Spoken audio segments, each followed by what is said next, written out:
요즘 한국에서 이 소득 수준에 따라 거주지가 달라지는 거주지 분리 정도 조금씩 계속 심화되고 있습니다. 자, 어떤 내용인지 스튜디오에 나와 있는 국토연구원 국토계획평가센터 홍사흠 센터장과 함께 이야기 나누겠습니다. 안녕하십니까? 네, 안녕하세요. 네. 자, 센터장님, 거주지라는 곳은 이제 우리가 살고 있는 곳이고 또 생활과 굉장히 밀접하게 연결이 되어 있는 그런 곳인데 지금 이 연구 어떤 의미가 있는 건가요? 거주지 분리라는 건 네. 사실은 어떤 특성에 따라서 사람들이 다른 곳에 산다, 혹은 비슷한 특성을 사람들끼리 몰려 산다, 뭐 이런 걸 의미하는데요. 사실 과거에는 우리가 익숙히 아는 것처럼 달동네라고 해서 소위 이제 좀 형편이 넉넉지 않은 분들이 모여 살고 사실 좀 거기가 열악했던 것이 현실입니다. 이제 그런 특징이 있었고 해외랑 차이점은 우리나라 같은 경우에는 그런 달동네에서 뭐 범죄나 이런 것들이 온상으로 인식되지는 않았다는 그런 차이가 좀 있었는데요. 최근에는 좀 그런 거주지 분리 양상이 좀 바뀌지 않았나 해서 요즘 서울을 비롯해서 대도시 위주로 오히려 고소득층들이 본인들만의 어떤 성을 만들고 살기 시작했다. 그런 특징이 보이고, 사실 그것들이 갖고 있는 가장 큰 이슈나 문제라고 하면 누구나 누려야 되는 어떤 이런 환경에 대한 요소들을 독점할 수 있다는 거죠. 그러니까 한강변에 초고속 아파트를 지으면 과거에는 그 뒤에 있던 사람들이 다 누렸던 그 한강 뷰를 그 아파트에 사는 사람들만 독점하기도 하고, 또 남산을 가리기도 하고, 뭐 이런 형태의 문제들이 발생하고 있어서 이제 어떤 소득 수준이나 그런 것들에 따른 거주지 분리가 어떤 시사점이 있는지 한번 찾으려고 했던 게 제 연구의 가장 큰 의미라고 할 수 있을 것 같습니다. 그러니까 거주지 분리니까 아까 말씀하신 대로 예전에 뭐 달동네다, 아니면 강남 부촌이다, 뭐 이런 식의 어떤 분리 현상이 나타나는 그런 부분에 대한 이야기로 이해하면 될까요? 네, 그렇습니다. 예, 그렇다면 이 거주지 분리의 개념부터 한번 저희가 한번 살펴보도록 할까요? 거주지 분리의 원인은 뭐 다양하게 나타납니다. 우리나라의 경우에는 우리가 한국사 시간, 예전에 이제 국사 시간에 보면 그 신분 제도가 있었고 거기에 아주 이제 하층 계급들, 뭐 불가촉 천민이라고 뭐 이렇게 나오는데, 그런 분들이 고려 시대부터 뭐 향소부곡이나 이런 집단 주거 공간에 모여 살았고 뭐 배제돼 살았던 거죠. 그리고 이제 거기에는 일반 중인이나 양인들은 거기에 가지도 않았던 이런 것들이 이제 거주지 분리의 역사가 있고요. 또 해외로 보면 인종끼리 따로 사는 경우가 있습니다. 특히 이제 다인종들이 모여 사는 미국이나 이런 나라들을 보면은 뭐 각 인종에 따라 따로 살기도 하고, 우리나라의 경우에는 뭐 아픈 근현대 사긴 하지만 일제 강점기에 이제 일본인들이 일본인 취락지구에 따로 살고 한국 사람들은 한국 사람들끼리 따로 살고 이랬던 이제 차이가 있고, 최근에 와서 이제 현대에 와서는 이촌양도 때문에 이제 시골에서 많은 인구들이 서울이나 이 대도시로 몰려오면서 그들이 이제 살 곳이 마땅치 않고 경제적으로 여력이 없다 보니까 소위 달동네라고 하는 공간에 몰려 살았다, 이런 특징이 있고요. 최근에는 이제 아까 제가 말씀드린 것처럼 고소득층들이 따로 이제 좀 분리해서 그들만의 마을을 만들고 살기 시작하는 형태가 나타난다, 이렇게 볼 수 있을 것 같습니다. 그러니까 이제 거기 지역에 사시는 분들이 뭐 예를 들어서 그냥 제가 말씀드린 뭐 분당 사는 분들이 성남인데 우리는 분당 산다. 그렇죠. 이렇게 얘기하는 맞죠? 뭐 인천에 사시는 분들이 우리는 뭐 송도 산다. 그렇습니다. 이렇게 말씀하시는 거랑 좀 비슷한 개념이다라고 맞습니다. 이해하면 좀 쉬울 것 같은데요. TV와 미디어에서도 이런 부분에 대한 어떤 변천이 있어 왔다고요? 드라마나 이런 데서요? 어떻게 봤습니까? 사실 저는 그 숫자나 정량적인 자료를 가지고 연구를 하는 사람인데 사실은 그 자료가 많지는 않습니다. 소득이나 이런 것들이 장기적인 시계열이 없기 때문에 그걸 어디서 한번 찾아볼 수가 있을까 해서 제가 이제 드라마를 주목을 했고요. 드라마는 그 당시 사회상이 아주 즉각적으로 반영이 되기 때문에 드라마를 보니까 제가 어릴 때 이제 8, 90년대 드라마들을 보면 아예 드라마 제목 자체가 달동네인 드라마도 있었고요. 그렇죠. 달동네라는 드라마도 있었고, 또 뭐 한 집은 새 가족도 그렇고, 대표적으로는 90년대 초반에 서울의 달 이런 것들을 보면 맞습니다. 최민식 배우 나오는 그런 작품들을 보면 달동네가 배경이거든요. 그리고 뭐 다 일일이 거론할 수 없지만 그 드라마의 옛날의 내용이나 소재를 보면 달동네 어떤 다세대 주택이나 그 가구를 중심으로 했던 얘기들, 그들의 어떤 애환이라든지 희망 이런 것들을 많이 풀어냈었는데, 요즘 드라마를 보면 이제 2010년 이후의 드라마들을 보면 대표적으로 펜트하우스라든지 스카이캐슬이라든지 이런 드라마들을 보면 뭐 주제는 약간 다르겠지만 배경이나 그려지는 모습들을 보면은 어떤 일반적인 우리 평균적인 사람보다 훨씬 더 높은 소득을 지니고 있는 계층들이 따로 모여 살아서 그들끼리 어떤 갈등이나 혹은 문제들이 발생하는 그런 것들을 드라마에서 더 많이 그려지고 있지 않나, 이렇게 판단이 됩니다. 예전에 정말 매일매일 나왔던 드라마의 배경이 그냥 함께 어울려 사는 그런 공간이었고, 전원일기도 농촌이죠. 농촌이고 또 최불암 선생님 집이 조금 잘 사는 집이긴 하더라도 그 주변의 모든 분들과 함께 어우러지는 그런 내용이었잖아요. 근데 말씀하신 대로 진짜 그 소득별로 나눠지는 그런 드라마가 요즘 많이 나오네요. 굉장히 재밌습니다. 자, 그러면 이 연구 결과를 한번 봤을 때 지금 최근에 이 소득의 불평등과 거주지 분리 정도 어떻게 지금 나타나고 있나요?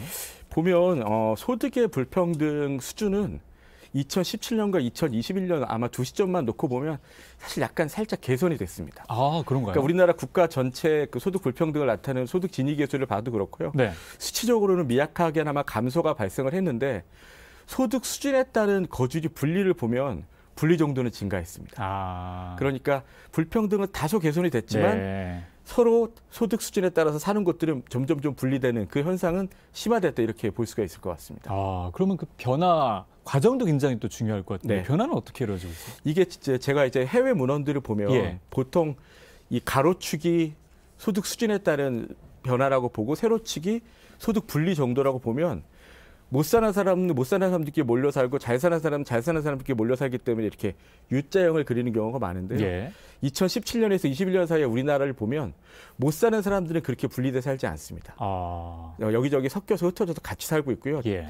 대신에 잘 사는 사람들이 따로 사는 그런 경우가 아주 선명하게 나타나고 있고 그게 더 진해지고 있다. 이렇게 보실 수 있을 것 같습니다. 아, 그렇군요. 그렇다면 최근에 강남 재건축에서도 뭐 임대, 가구 우리는 못 네. 받아들이겠다. 그냥 우리끼리 재건축하겠다. 이런 것도 하나의 이런 현상이라고 볼 수 있을까요? 그렇게 볼 수도 있고 예. 또 그렇게 강제적으로 그 어떤 저소득층들을 여기저기에 배치해서 몰아넣기 때문에 사실은 저소득층들이 몰려 사는 그런 정도는 선명하게 관찰이 안 되는 반면에 아예 초고소득층들은 자기들이 선택해서 사는 곳들을 정할 수 있잖아요. 네. 거기 들어가 자기들끼리 따로 살고 저소득층들을 배제하기 시작하면 그들의 분리는 훨씬 더 선명하게 관찰된다. 그게 우리나라의 특징이다라고 볼 수가 있을 것 같습니다. 그러면 이제 1기 신도시, 뭐 분당이라든가 평촌, 그다음에 계속 2기, 3기 신도시가 나오는데 네. 신도시가 공급될 때는 그런 상황들이 조금 좀 낮아지지 않을까요? 그러니까 제가 처음에 가져왔던 가설은 네. 새로운 주택을 공급하거나 혹은 그렇게 재건축, 재개발을 통해서 양질의 주택을 공급을 하면 거기에 들어갈 수 있는 사람들은 소득 여건이 어느 정도 있는 사람들이기 때문에 네. 오히려 분리가 가속화될 거라고 판단을 했는데요. 네. 실제 연구 결과는 그렇지 않았습니다. 아, 그렇군요. 다행히도 양질의 주택이 공급되면 그 주택이 일부 고소득층들이 채우고 또 밑에 단계에 그 집들을 들어가서 다 차례차례 소득 수준에 따라 채워지기 때문에 예. 오히려 거주지 분리는 완화되는 우리나라에서는 아직까지 그렇게 좀 현상이 관찰이 됐습니다. 그러니까 신도시를 만드는 것이 지금 말씀하신 그런 부분에 또 효과가 있다라고 볼 수 있겠군요. 그렇습니다. 네. 그래. 자, 그러면 한국 같은 경우는 이제 수도권에 굉장히 많이 좀 집중돼 있지 않습니까? 네. 여러 가지 뭐 주택도 그렇고 인프라도 그렇고 물론 뭐 지방도 괜찮은데 이런 부분들이 점점 심화되고 있는 상황에서 거주지 분리 같은 경우도 이제 지역별로 좀 차이가 있나요? 차이가 나타납니다. 그러니까 전반적으로 당연히 거주지 분리가 다 악화됐다라는 거는 이제 일반적인 팩트고요. 네. 그걸 이제 수도권이나 광역시처럼 대도시 위주로 선명하게 비교를 해볼 경우에는 비수도권에 비해서는 수도권이 네. 그리고 광역도에 비해서는 광역시의 거주지 분리 정도가 더욱더 선명해지고 높아지고 있다 이렇게 관찰이 되고 심지어 초고소득층뿐만 아니라 광역시를 중심으로 해서는 중산층들도 점점점 그들만의 성을 만들어가는 그런 현상이 나타나기도 합니다. 아, 그렇군요. 네. 그러니까 수도권에서는 중산층들도 야, 우리는 중산층들끼리만 살아야 되는 거 아니야? 막 이런 식으로 이제 분리를 됩니다. 네. 이런 부분들이 지금 계속 나오겠군요. 광역시, 그러니까 거주지 분리 정도가 상당한 규모로 증가되고 있다는 게 사회적으로 좋은 현상은 아니라고 볼 수 있겠습니다. 이게 사실 사회적으로 이게 좋다 나쁘다를 제가 선명하게 말씀드릴 수는 없고요. 억지로 이제 다 모여 사는 것이 좋냐 이렇게 또 판단을 쉽게 할 수는 없기 때문에 하지만 제가 앞에 말씀드린 것처럼 일부 사람들이 특히 고소득층 중심으로 자기들끼리 모여 살기 시작하면 여러 가지 사회적인 재화라든지 누구나 누려야 될 것들이 이제 그로 집중될 가능성이 높기 때문에 역차별을 만들 수 있다는 그런 문제가 있습니다. 그렇군요. 그러니까 이런 부분들의 연구가 지금 말씀하신 대로 이게 좋다 나쁘다를 판단하는 것이 아니라 어떤 현상을 가져오고 좀 시사하는 바가 어떤 것이냐를 분석하는 거 아니겠습니까? 그렇다면 아까 말씀하신 그런 부분과 함께 조금 더 우리가 좀 신경 써야 할 부분들은 어떤 부분이 있을까요? 이게 일단은 대도시 중심으로는 특히 도시계획적 관점으로는 사실 대부분의 어떤 사회경제적 시설이라든지 이런 것들은 다 같이 누려야 하는데 초고소득계층 위주로 해서 그들이 이제 따로 살고 아무래도 그런 물리적 공간이 생기면 그 공간 때문에 일반적인 시설에 대한 접근이 어려워질 수도 있거든요. 그러니까 뭐 한강에 옛날에 편히 가던 걸 그 아파트 단지 때문에 돌아갈 수도 있고. 그렇죠. 그리고 또 아무래도 그들이 힘이 있고 더욱더 돈이 많기 때문에 도로라든지 여러 가지 시설들도 사실 그런 동네 위주로 쏠립니다. 그렇기 때문에 그런 부분 때문에 오히려 자연이 뒀던 그러니까 예전에 별로 문제를 못 느꼈던 저소득층들이 오히려 배제되고 이제 여러 가지 시설에 대한 접근이 어려워지는 그런 상황이 발생할 수도 있죠. 있습니다. 예. 뭐 강제적으로 계층을 혼합하는 그런 부분들에 대해서는 따로 좀 시사하는 바는 없나요? 강제적으로 계층 혼합하면 뭐 이제 연구들을 살펴보면 이른바 낙인 효과라고 해서 이제 학교에서도 뭐 놀림을 받거나 이런 것들이 발생한다는 사례가 있기 때문에 그것이 이제 맞냐 틀리냐는 사실은 어려운 부분인 것 같고요.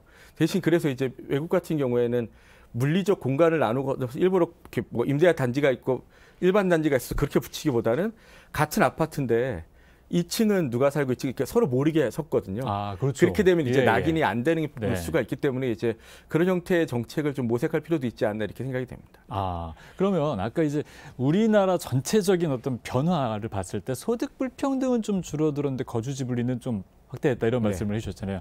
이 거주지 분리가 오히려 확대가 되면 지금 말씀해 주신 소득 불평등도 더 안 좋아질 수 있는 그런 부분들이 있을까요? 그렇게 될 가능성이 있죠. 왜냐하면 특히 이제 저소득층을 중심으로 해서 만약에 점점점 그들이 배제되거나 따로 살기 시작하면 여러 가지 정보라든지 교육이라든지 일자리에 대한 기회 역시 좀 차단되거나 배제될 가능성이 있거든요. OECD 보고서를 또 그런 것들을 지적을 하고 있고요. 그럴 경우에는 이제 부의 대물림이 공간을 통해서 그러니까 개천에서 용나기가 어려워지는 사회가 될 수도 있습니다. 그렇게 되면 소득 불평등에도 자연스럽게 악화시키는 영향을 줄 수 있습니다. 지금 연구하신 이 부분들이 결국 이제 공간에 대한 뭐 접근이다라고 할 수 있는데 이런 게 사회 현상에 좀 큰 영향을 주는군요. 네, 그렇습니다. 저 오늘 굉장히 인사이트 있는 그런 말씀 잘 들었습니다. 자, 지금까지 이 소득 불평등에 따른 거주지 분리와 관련해 국토연구원 국토계획평가센터 홍사흠 센터장과 함께 얘기 나눴습니다. 오늘 말씀 고맙습니다. 네, 감사합니다.